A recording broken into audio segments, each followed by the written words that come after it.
2014년 11월 16일 하나님께서 우리에게 주시는 말씀 마태복음 16장 5절에서 20절입니다. 마태복음 16장 5절에서 20절 말씀을 봉독에 올리겠습니다. 제자들이 건너편으로 갈새에 떡 가져가기를 잊었더니 예수께서 이르시되 삼가 바리새인과 사두개인들의 누룩을 주의하라 하시니 제자들이 서로 논의하여 이르되 우리가 떡을 가져오지 아니하였다 하거늘 예수께서 하시고 이르시되 믿음이 작은 자들아 어찌 떡이 없으므로 서로 논의하느냐 너희가 아직도 깨닫지 못하느냐 떡 5개로 5,000명을 먹이고 죽은 것이 몇 바구니며 떡 7개로 4,000명을 먹이고 죽은 것이 몇 광줄이었는지를 기억하지 못하느냐 어찌 내 말한 것이 떡에 관함이 아닌 줄을 깨닫지 못하느냐 오직 바리새인과 사두개인들의 누룩을 주의하라 하시니 그제서야 제자들이 떡의 누룩이 아니요 바리새인과 사두개인들의 교훈을 삼가라고 말씀하신 줄을 깨달으니라. 예수께서 빌립보 가이사라 지방에 이르러 제자들에게 물어 이르시되 사람들이 인자를 누구라 하느냐 이르되 들어는 세례요한 들어는 엘리야 어떤 이는 예레미야나 선지자 중에 하나라 하나이다. 이르시되 너희는 나를 누구라 하느냐 시몬 베드로가 대답하여 이르되 주는 그리스도시요 살아계신 하나님의 아들이시니다. 예수께서 대답하여 이르시되 바요나 시몬아 네가 복이 있도다. 이를 내게 알게 하니는 혈육이 아니요 하늘에 계신 내 아버지시니라. 또 내가 네게 이르노니 너는 베드로라. 내가 이 반석 위에 내 교회를 세우리니 음부의 권세가 이기지 못하리라. 내가 천국 열쇠를 내게 주리니 네가 땅에서 무엇이든지 매면 하늘에서도 매일 것이요 네가 땅에서 무엇이든지 풀면 하늘에서도 풀리리라 하시고 이에 제자들에게 경고하사 자기가 그리스도인 것을 아무에게도 이르지 말라 하시니라. 아멘. 요즘 한국에서 유명 가수가 의료사고 당해서 젊은 나이에 불과 46세에 죽었습니다. 참 안타깝게 죽은 게 큰 뉴스거리입니다. 연일 신문과 뉴스에 보도되고 있습니다. 시신을 부검한 국립과학수사연구소 보고와 뉴스에 보도된 것만 갖고도 아마 전문적인 의료인들은 알만한 사람들 다 무엇이 문제인지 알지 않을까 생각합니다.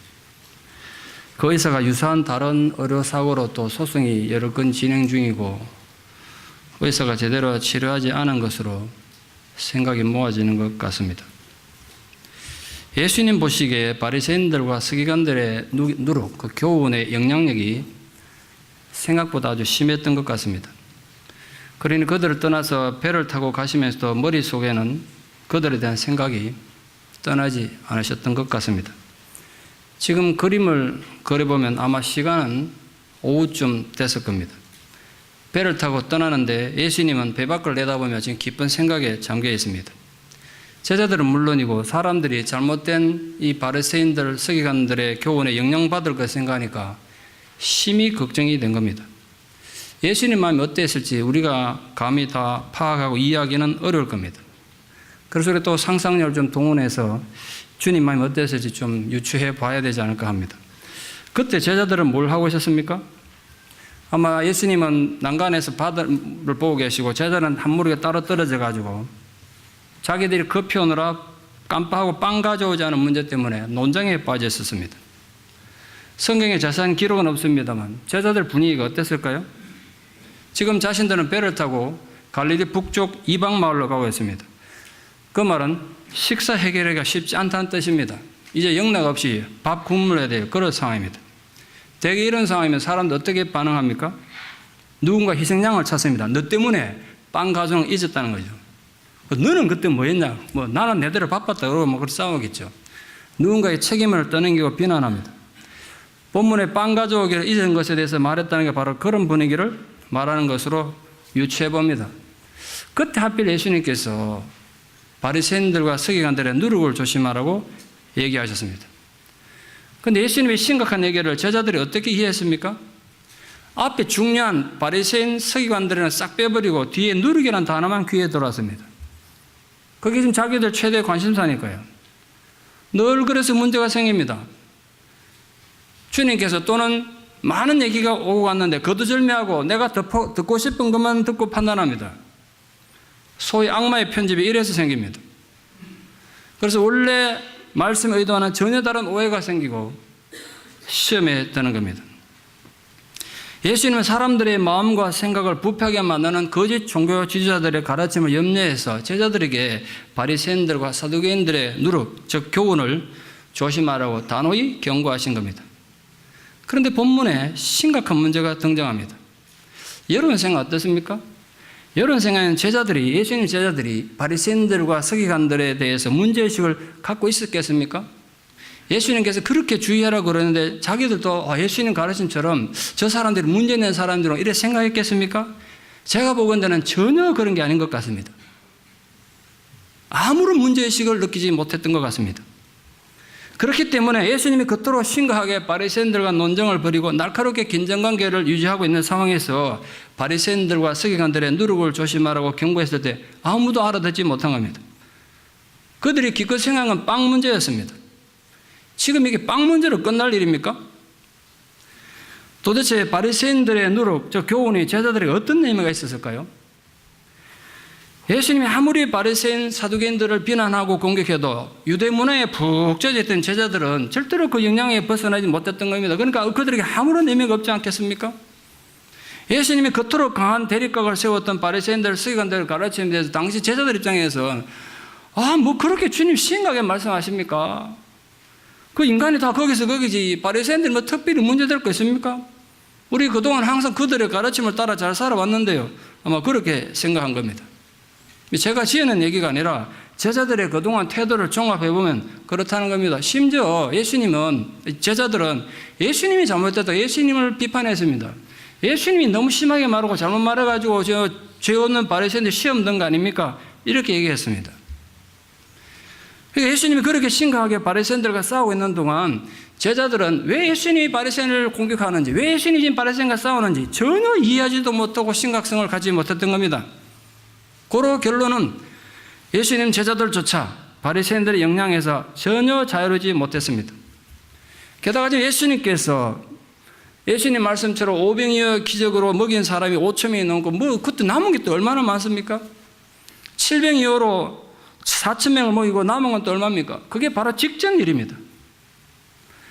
그런데도 먹는 문제만 신경 쓰느라 예수님의 심각한 고민으로 바리새인들과 사두개인들의 잘못된 교훈에 영향받지 않도록 주의하라는 것을 아무도 이해 못했습니다. 빵이 문제가 아니라 자신들 영혼이 죽어가는 심각한 문제인데도 이렇게 인간들이 무지할 수 있습니까? 답답한 제자들 보고 예수님 속이 아마 까맣게 타들어갔을 것이다. 목사 입장에서 그렇게 이해됩니다. 예수님 마음이 얼마나 탔겠어요? 지금 예수님 마음이 어떨지 예를 들어 좀 설명해 보겠습니다. 겉은 번지르르하지만 실력 없는 돌팔이 의사가 있습니다. 그런 사람들은 의학 지식이 없고 순진하다 보니까 이 의사가 돌팔인지 진짜 의사인지 분별할 이유가 없으면 힘이 없죠. 알 수가 없습니다. 근데 여러분, 의사는 같은 의사 알아보죠. 이게 진짜 실력이 있는지 없는지 가짜인지 진짜인지 알아본다고요. 병든 사람을 치료하여 죽어가는 사람들을 살리는 걸 천직으로 하는 진짜 의사 입장에서는 사람들이 돌팔이 찾아가면 얼마나 속닥겠습니까? 저 가면 죽는데. 사람들이 돌팔이 찾아간 이유는 많겠죠. 일단 값이 싸니까 가지 않을까 이렇게 생각합니다. 또는 예전부터 나랑 친하니까 인간관계 때문에 가기도 하고 또 누군가 소개해 주니까 그 소개한 사람 믿고 가기도 하겠죠. 근데 결국 돌팔이 만나면 병 고치러 갔다가 더 병 얻어오고 심지어 앞서 말씀드린 유명 가수처럼 억울한 목숨을 잃게 됩니다. 결국 내 손해입니다. 근데 인간의 어리석으면요, 그 불행은요, 안 당해보면 몰라요. 당해보기 전까지 모른다고요. 예수님이 당시 영혼을 치유하는 진정한 의사이셨다면 바리새인들, 사두개인들을 허가받은 돌팔이들입니다. 허가받은 사기꾼들 아닙니까? 그런데 사람 입장에서는 객관적으로 이 껍데기로 드러난 자격증과 전통의 가치를 두다 보니까 돌팔이를 몰라보고 계속 따른 겁니다. 왜냐하면 사람들 보기에는 예수님이 당시 유명한 랍비 제자도 아니고 말이죠. 그렇다고 가문이 유명하냐? 그것도 아니고 객관적으로 예수님을 바리새인들이나 사두개인들만큼 믿고 따를 만한 근거가 아무도 없습니다. 그러다 보니까 일반 군중들은 진리에 대해서, 천국에 대해서, 율법에 대해서, 예수님의 가르침에 대해서 이거 특별한 가르침이다. 이 놀라운 권세 있는 말씀인데 이렇게 흥미를 가지면서도 여전히 바리새인들의 교훈을 따르고 있었습니다. 그걸 보고 있잖아요. 예수님 속이 터지지 않겠습니까? 영혼이 죽는 줄도 모르고 돌팔이들을 따르는 인간들의 어리석음과 안타까움을 보니까 아마 예수님의 심정이 눈물 날 정도로 안타까웠을 것이다. 그래 생각합니다. 여러분, 의사가 환자를 진단하거나 치료하는 실력도 형편없고 수술 실력도 엉터리 가지고 안 주고 사람 죽게 만드는 요즘 뉴스에 나오는 그런 돌팔이라면 여러분 어떻게 반응하시겠습니까? 아이고 뭐 사람이 완전할 수 있네, 다 부족하지 않냐. 그렇게 실력 없는 의사라도 그걸 이해하고 여러분의 병을 치료하기 위해서 계속 그 의사 찾아가겠습니까? 그 병원 계속 하시겠습니까? 여러분 자식들이 병 들었을 때 실력 없는 의사인 줄 알고도 인간이 다 그렇지 뭐 그러고 찾아가시겠습니까? 아마 제정신 가지고는 그럴 수 없을걸요 아마. 그런데 생각해 보십시오. 육신의 병을 치유하는 의사에게 그렇게 엄정한 기준을 요구한다면 인간 영혼을 다루는 영적 의사에게는 얼마나 더 엄격한 자격이 요구되겠습니까? 아무 자격이 없어도 그저 이해하고 넘어가시겠습니까? 예수님 지금 어떻게 반응하고 있는가 보십시오. 예수님이 제자들 보고 애타게 바리새인들, 사두개인들을 조심하라는 게 지금 그 사람들이 예수님보다 인기가 더 좋아서 질투하는 겁니까? 아니면 그들에 대한 경쟁심 때문입니까? 아니면 예수님은 제자들만큼 사랑도 없고 이해심도 없고 옹졸해서 그렇습니까? 결코 아니지 않습니까? 이유는 단 하나입니다. 바리새인들은 인간 영혼을 다룬 영적인 의사들입니다. 지금으로 치면 목회자 같은 존재들이에요. 그들의 잘못된 가르침에 사람들 영혼이 죽어나갑니다. 그런데 이거 지금 인정에 끌리고 바리새인들과 인간관계 때문에 뭐 그럴 수도 있지, 인간이 다 완벽하냐 그러고 넘어갈 수 있는 문제냐 말이에요. 그런데 지금 제자들은 예수님의 심각한 경고를 전혀 이해 못하고 기껏 이해한 게 빵 가져오는 거 잊은 것을 예수님 책망하는 것으로 오해했습니다. 누룩을 문자적으로 잘못 해석했기 때문이죠. 답답하신 예수님께서 제자들 보시고 오늘 본문에 보면 세 가지를 책망하셨습니다. 세 가지 나무르셨어요. 첫째, 이 믿음이 작은 자들아. 이 믿음이 작은 자들아. 이 표현은 예수님께서 오직 제자들에게만 사용하신 표현입니다. 참 답답하셨을 것 같아요. 예수님의 가르침을 제대로 이해하지 못한 제자들 어리석은 믿음을 보시고 예수님 한탄하셔서 제자들에게만 쓰신 말씀이세요. 예수 안 믿는 사람이 한 적이 없습니다. 이 말은. 우리는 어떻습니까?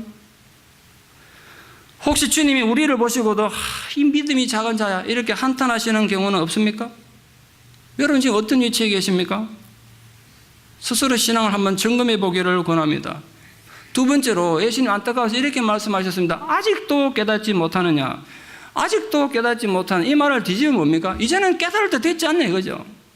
내가 얼마나 많은 진리를 가르치고 얼마나 많은 이적을 보여주냐 아직도 깨닫지 못하느냐? 그 말에, 그 한마디 말에 예수님의 애타는 마음이 그 들어있지 않습니까? 목사인 저도 이런 느끼는데 예수님은 어떻게 했습니까? 사람들이 답답한 제자들 보고. 제자들은 그동안 예수님께서 베푸신 교훈과 각종 이적을 다 듣고 다 목격한 정인들 아닙니까? 그런데도 그들에게는 진정한 깨달음이 아직도 없었다니 놀라운 일이 아닐 수 없습니다. 또 생각이 되는 겁니다.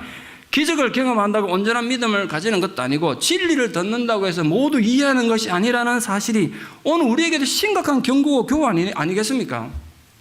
여러분 좋은 얘기, 좋은 설교 찾아 들어 다니지 마세요. 들으면 뭐합니까? 아직도 깨닫지 못하는데. 아직도 깨닫지 못하는데. 아무리 진리의 말씀을 들어도 깨닫지 못하면 진리의 삶을 살 수 없지 않겠습니까? 세 번째 부탁했습니다. 누룩을 좀 주의해라. 누룩을 제발. 바리새인들과 사두개인 같은 거짓 종교 지도자들의 교훈을 주의하라고 하셨습니다.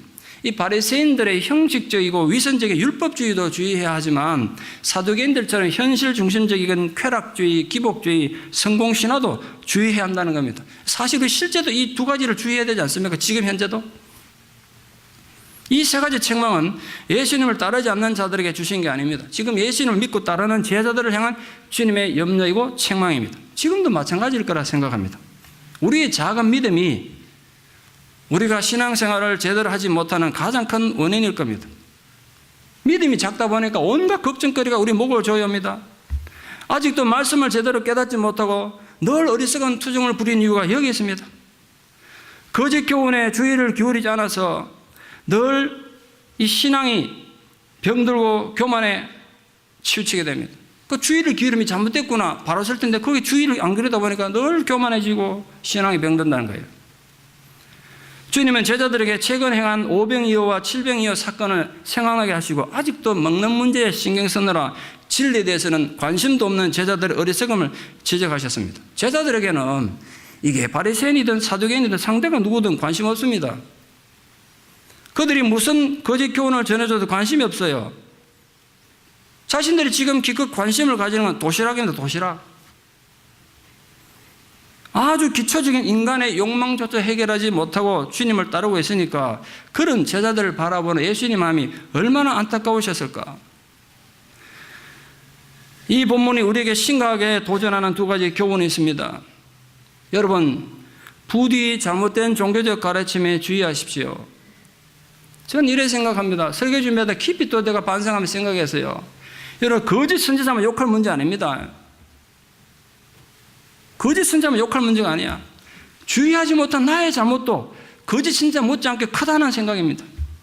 어떤 면에서는 거짓 선지자의 잘못만큼이나 거기 현혹된 자들의 잘못도 크다고 생각합니다. 거짓 선지자를 따르는 무리가 없다면 어찌 거짓이 힘을 쓸 수 있겠어요? 거짓을 퍼뜨리는 자들보다 그것을 추종하고 따르는 자들이 거짓에 힘을 실어주기 때문에 책임을 피할 수 없다는 생각을 하게 됐습니다. 또한 은혜를 경험했던 시간을 망각하지 마십시오. 혹시 여러분의 생애에 마치 오병이어의 기적 같은 놀라운 은혜를 체험했던 적 혹시 없습니까? 게다가 칠병이어의 기적의 은혜가 뒤에 주어진 그런 경험이 있습니까? 그 감격을 망각하지 마십시오. 힘들고 어릴 때마다 그 은혜를 자꾸 되새기기를 바랍니다. 하나님이 주신 은혜를 망각하지 않고 주기적으로 되새기는 것이, 그래서 힘들고 어려운 삶 속에서 또 삶의 방향을 정하고 신앙의 방향을 정해서 살아가는 것이 하나님에 대한 의리고 예의라 생각합니다. 요즘은 뭐 의리나 예의 찾아보기 힘든 세상 아닙니까? 그러나 우리는 하나님에 대한 의리와 예의를 잘 갖추어서 신앙의 본질을 놓치지 않는 그런 성도 되기를 진심으로 축원합니다. 오늘 예수 제자들만이 아니라 지금 우리에게는 바리새인과 사두개인들의 누룩을 조심해야 될 위험이 우리에게도 있습니다. 사실은 과거 그 어느 때보다도 바리새인과 사두개인들의 누룩을 조심해야 될 시대 우리 살고 있습니다. 사실은 예수님 제자 시대보다 우리가 더 불리한 상황이 있습니다. 왜냐하면 그때와는 비교도 할 수 없는 왜곡된 정보들이 넘쳐나고 있습니다. 손가락 몇 번 클릭하면 별의별 정보가 다 쏟아집니다. 단지 인터넷의 문제만이 아니라 우리 스스로가 만들어내는 왜곡된 여론이 얼마나 많습니까? 얼마나 많아요. 부디 하나님 주신 말씀을 올바르게 깨닫고 순종함으로써 여러분 심령 속에 믿음이 제대로 작동하는 복 있는 성도들 되기를 진심으로 축원합니다. 그 다음 생각해 봐야 될 문제는 이 기독교 신앙의 근본을 결정짓는 정말 중요한 문제입니다. 여러분, 제가 여러분에게 정말 진작에 묻고 싶습니다. 여러분의 신앙의 목표는 뭡니까? 좀 더 직설적으로 표현하면, 여러분 왜 예수 믿습니까? 왜 교회에 나오십니까? 이유가 뭡니까? 현대 기독교인들은 예수님이 누구신가 그런 정체성에 대해서는 별로 관심 없고 강박적이고 외형적인 교회의 성장이나 온갖 프로그램이나 너무 지나치게 관심을 가진 것 같습니다. 그건 예수님 당시 예수를 쫓던 제자들이나 군중들도 마찬가지였습니다. 다른 말로 하면 예수님 바로 믿는 게 그만큼 어렵다는 뜻입니다. 예수님으로부터 직접 말씀 듣고 기적의 현장에 있었던 제자들과 군중들조차 예수님 의도를 깨닫지 못한 채 예수님을 그냥 자기들 욕구 해결하는 도구 정도로만 생각했습니다. 로마 식민지로부터 해방되고 고통과 질병에서 치유되고 현실적인 배고픔을 해결하는, 그게 예수님 기대에 대한 전부였습니다. 예수님은 이제 자신의 사역에 대전환이 필요하다 생각하시고 자신의 정체성을 최초로 분명히 드러내셨습니다. 우리 그 현장으로 가능하면 좀 접근해가지고 오늘 우리에게 필요한 하나님 은혜와 교훈을 얻는 시간이 되기를 소망합니다. 예수님께서는 분명히 어떤 목적을 가지고 가이사랴 빌립보 지방으로 가셨습니다. 제자들 데리고 일부러 가셨습니다. 거기는 전도하러 간 것도 아니고 뭐 병자 고치러 간 것도 아닙니다. 그건 이방 땅입니다. 제가 기억하는 유창은 이겁니다. 그곳은 유대인들이 따라올 리가 없습니다. 아무도 따라오지 않은 땅입니다. 가이사랴 빌립보. 제자들과 예수님만이 외롭게 앉아가지고 진지한 뭔가를 얘기할 수 있는 땅이었습니다. 그래서 일부러 그걸로 데려가신 거예요. 그곳에서 예수님은 이제 3년에 걸쳐서 천국 복음을 선포하시고 회당에서 가르치시고 병든 자들, 귀신 들린 자들, 각종 병자들을 고쳤을 뿐 아니라 오병이어 칠병이어 같은 놀라운 기적들을 행하신 천국 사역에 대한 총결산을 위해서 일종의 여론조사하셨습니다. 사람들이 나를 누구로 하느냐. 여러분, 지금 이 질문이 요즘 무슨 연예인들이 사람들 인기에 목말라가지고 사람들이 나를 어떻게 평가하는가 막 그거 신경 쓰듯이 예수님께서 자신의 인기를 알고 싶어 그런 질문을 한 거겠습니까? 그건 아니겠죠. 예수를 누구라고 생각하는가?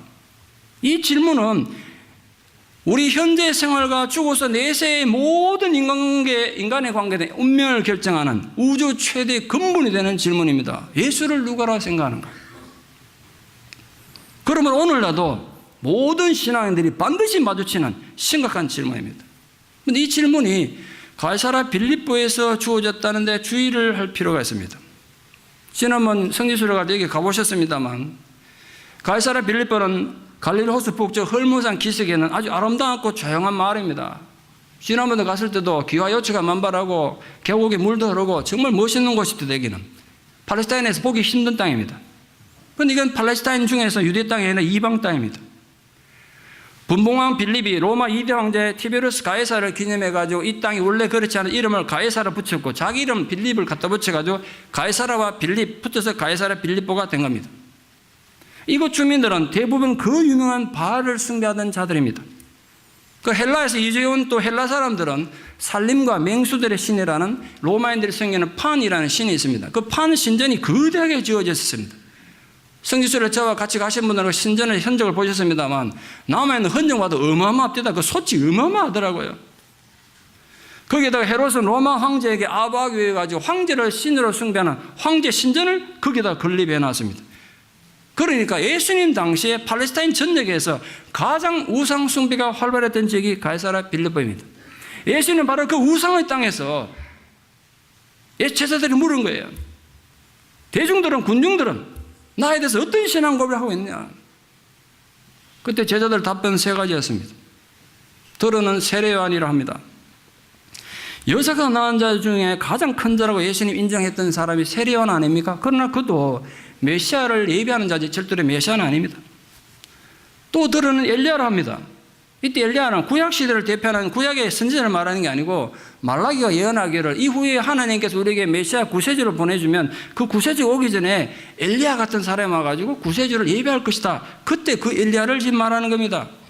예수님은 세례요한이 바로 그 예언된 엘리야라고 말씀하셨습니다. 또 셋째로는 예레미야나 선지자 중에 하나라고 합니다. 한마디로 예수님에 대한 군중들의 인식은 결코 예수님 메시아가 아니라 최대한 생각해봐야 위대한 선지자 정도 거기 머물러 있다는 거죠. 군중들은 놀라운 예수님 기적을 직접 보고 탁월한 주님의 가르침을 직접 듣고도 예수는 보통 사람보다 조금 특출한 사람으로 그렇게 생각한 겁니다.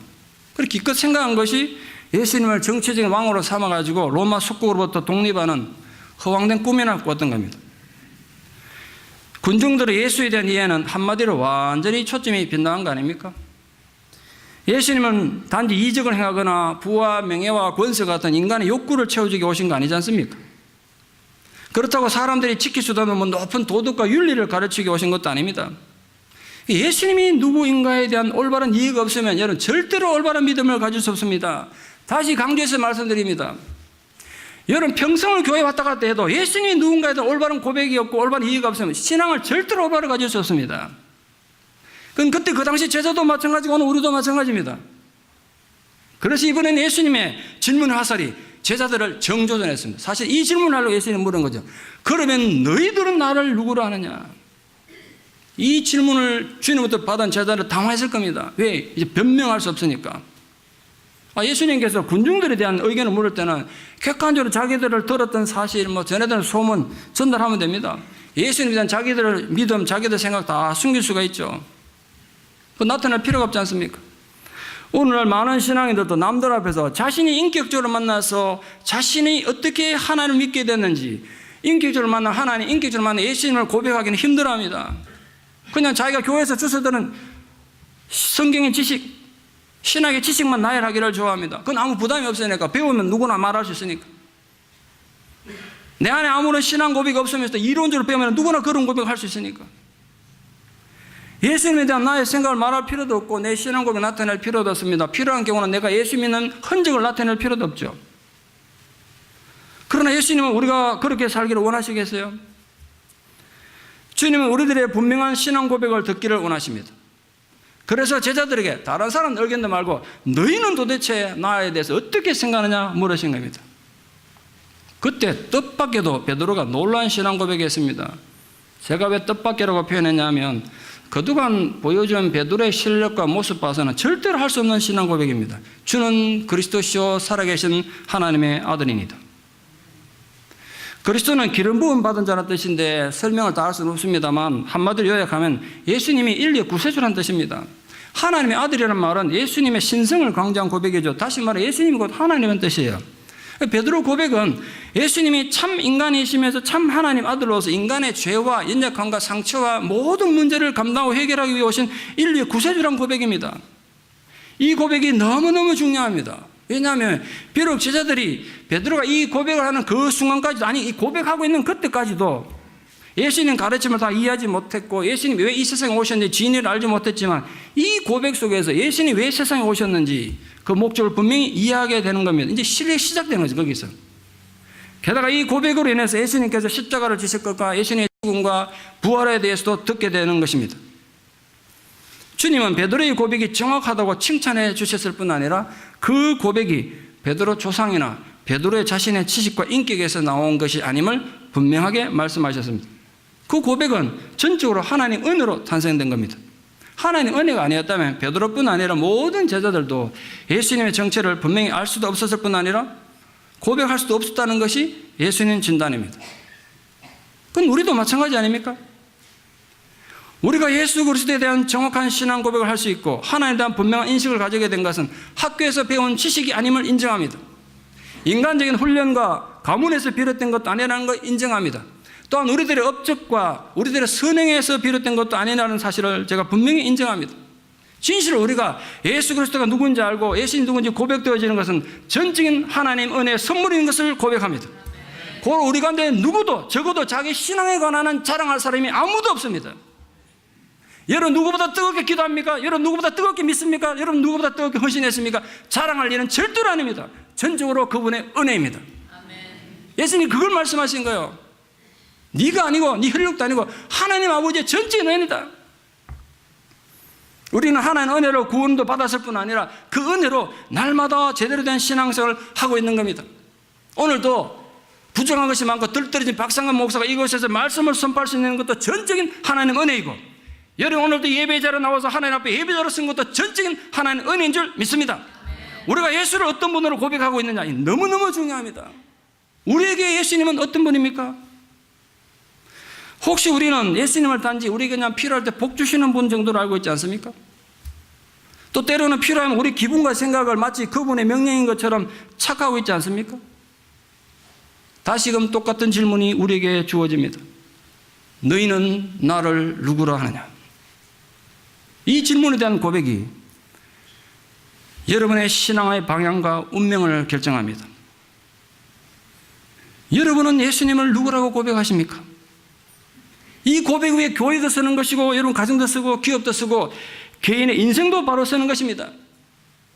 그러니까 여러분이 아무리 피땀 흘려 노력해도 이 고백이 잘못되면 모든 인생이 잘못되게 되어 있습니다.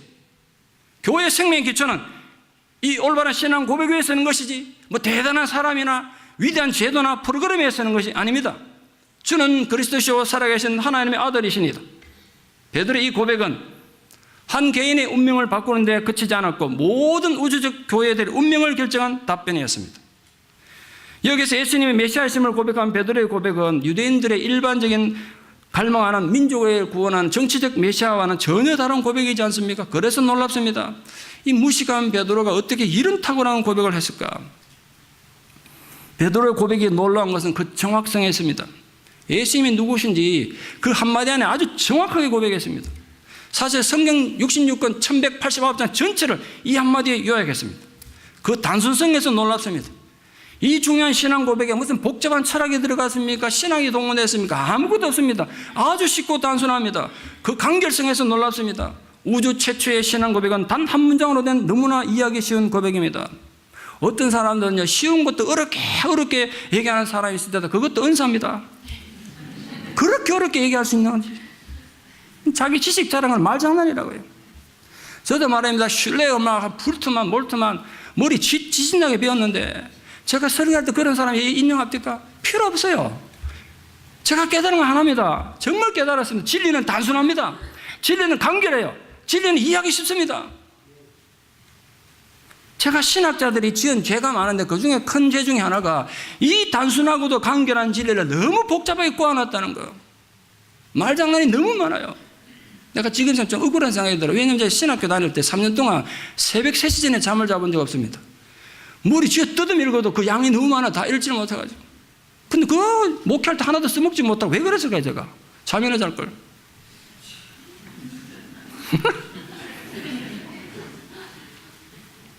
그런 예수님께서 오늘 베드로를 탐복하며 칭찬하셨습니다.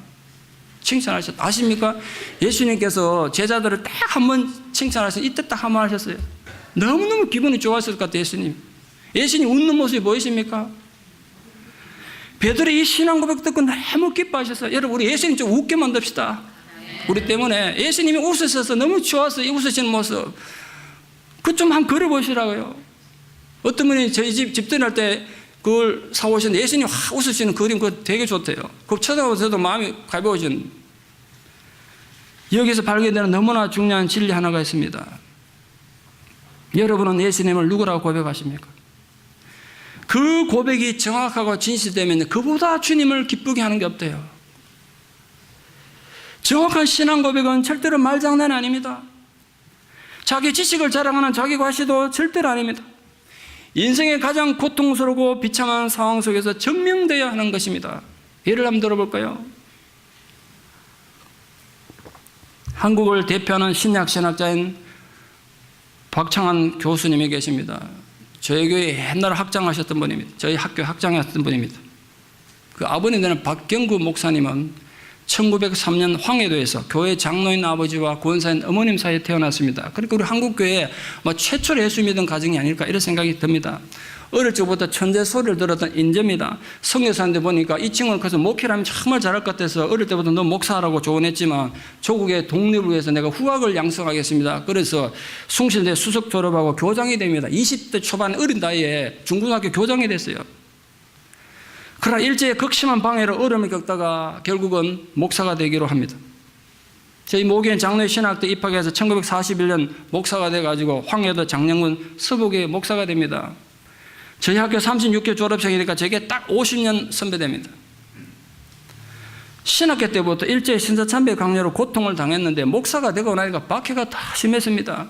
근데 거기에 대항해가지고 목사님이 이런 목사님 잘 안 계셨는데 자기 교회 전 교회 재직들을 불러다가 재직해서 결의한 겁니다. 우리 교회는 어떤 상황에서도 일제에 대한 신사참배를 결사 반대한다. 재직해 결의하고 전 재직들을 데리고 눈물의 기도를 드렸습니다. 그래서 결국은 체포돼가지고 평양 형무소 수감돼서 온갖 고문을 당했지만 견딘 것은 신앙 고백 때문이었습니다. 신앙 고백 때문에 견뎌낸 겁니다. 괴롭기만 한 세월도 가기 마련 아니겠습니까? 드디어 8.15 해방을 맞았습니다. 추록에서 나왔으니까 그 성도들이 얼마나 기쁨을 받아들이겠습니까? 다시 장량군의 서부교회로 부임했습니다. 옥중에 있던 목사님 나오셨으니까 반갑게 기쁘게 맞이했고 그 소식이 멀리 퍼졌으니 교회는 날로 부흥하고 성장했습니다. 그러나 머지않아 또 다른 비극이 닥칩니다. 해방과 더불어 설립된 공산당 정권은 박 목사님의 새로운 투쟁의 대상이 됐습니다. 북한에서 공산당 꼭두가시로 설립됐던 기독교연맹이 결성되면서 그 교연맹은 다 가짜입니다. 가짜 목사들이 만든 겁니다. 거기 가입하라고 압력이 날로 심해졌습니다.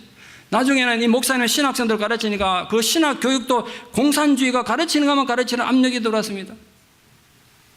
이에 박경규 목사님은 누구보다도 강하게 맞섰고 공산당들이 온갖 회유와 강요를 해도 끝내 굽히지 않으니까 결국 1950년 6월 25일 전쟁이 일어나던 날 새벽에 공산당이 체포되어 갑니다. 3개월간 잔인한 고문을 당하다가 1950년 9월 28일 결국 순교하셨습니다.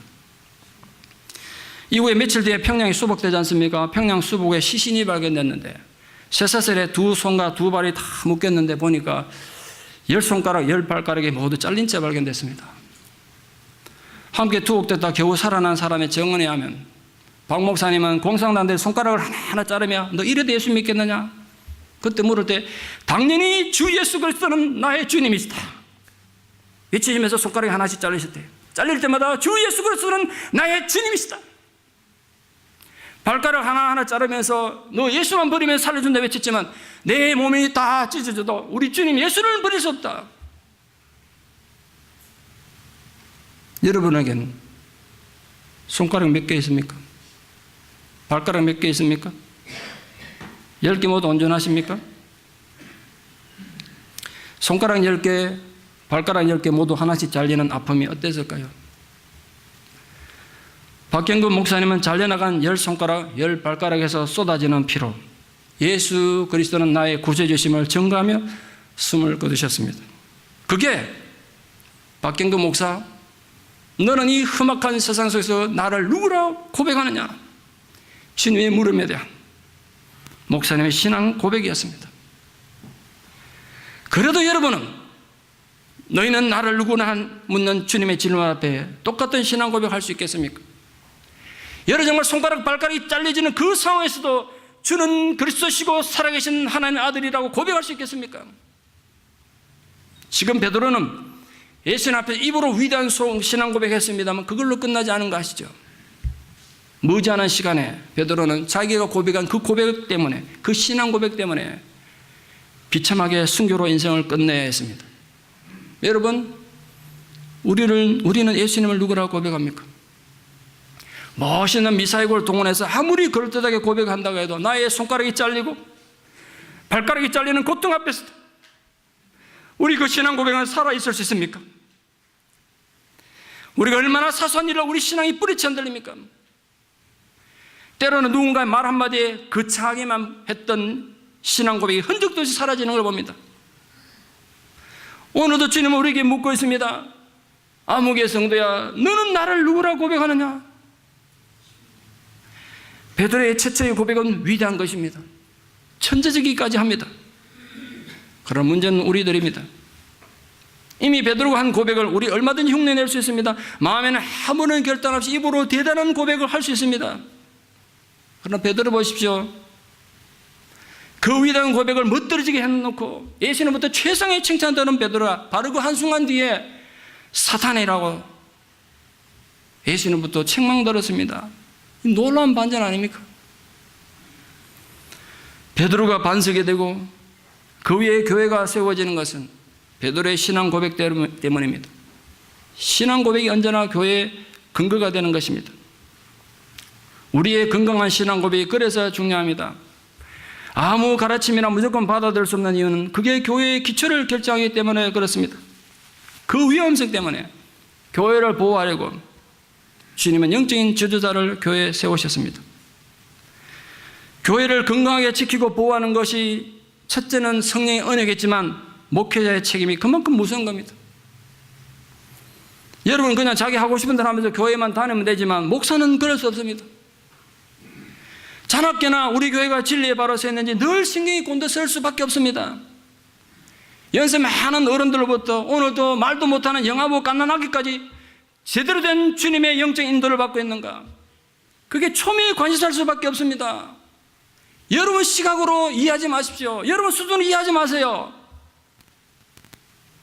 그 아픔을 갖고 사는 게 목사란 말이에요. 자칫 한순간 방심하면 언제 스며드는지도 모르게 교회는 누르기 들어옵니다. 그게 퍼지면 교회는 금방 무너집니다. 여러분 많이 봤지 않습니까? 교회는 그런 치명적인 약점을 가지고 있습니다. 그 긴장감과 영적 전쟁을 항상 해야 하는 것이 목사의 순명입니다. 너희는 나를 누구로 하느냐? 이제 우리가 대답해야 할 차례입니다. 때로는 너무나 시시한 일로 시험에 들고 무너지는 어리석고 약한 존재들 볼 때 주님 마음이 얼마나 쓰리고 아프실까? 안타까운 마음은 금할 길이 없습니다. 여러분 부디 바리새인들의 누룩 거짓 교훈을 주의하십시오. 정말 여러분 내가 만약 평신도라면 저런 영적 지도자 밑에 있지 않을 텐데 이해가 안 되는 경우 굉장히 많이 봤습니다. 이해가 안 돼, 내 머리로는. 정말 생각이 있는가 없는가 사람들이. 여러분이 받은 은혜를 망각하지 마십시오. 그리고 10손가락 10발가락 다 잘리는 끔찍한 고통의 흑암 속에서도 주 예수 그리스도는 나의 주님이시다. 내 몸이 다 찢어져도 내 주님 예수는 버릴 수 없다고 외칠 수 있는 진정한 주님의 제자된 성도들 되시기를, 또 그렇게 멋있는 한 생애를 살다가는 주의 복된 제자들 되시기를 진심으로 축원합니다. 기도드리겠습니다.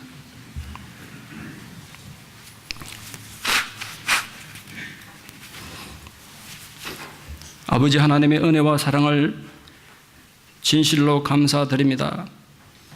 십자가 위에 찢어지시고 모든 피를 다 흘려 나를 구원해 주셨건만 너는 나를 누구라 고백하느냐 묻는 주님 질문 앞에 우리는 흔들릴 수밖에 없습니다. 주여, 나도 내 손가락 10개 다 잘리고 발가락 10개 다 잘리는 그 절체절명의 순간에도 나는 나의 주 예수 그리스도를 부인할 수 없다고 고백할 수 있는 자로 살게 하여 주시옵소서. 우리도 그런 신앙의 결단을 가지고 살 수 있기를 바랍니다. 작은 말 한마디에 무너지고 내 생각과 조금만 달라도 뿌리채 흔들리는 신앙으로 어찌 그런 고백을 할 수 있겠습니까? 너희는 나를 누구라 하느냐?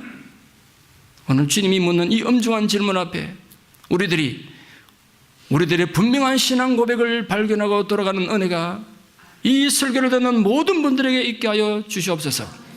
예수님 이름으로 기도드리옵나이다. 아멘.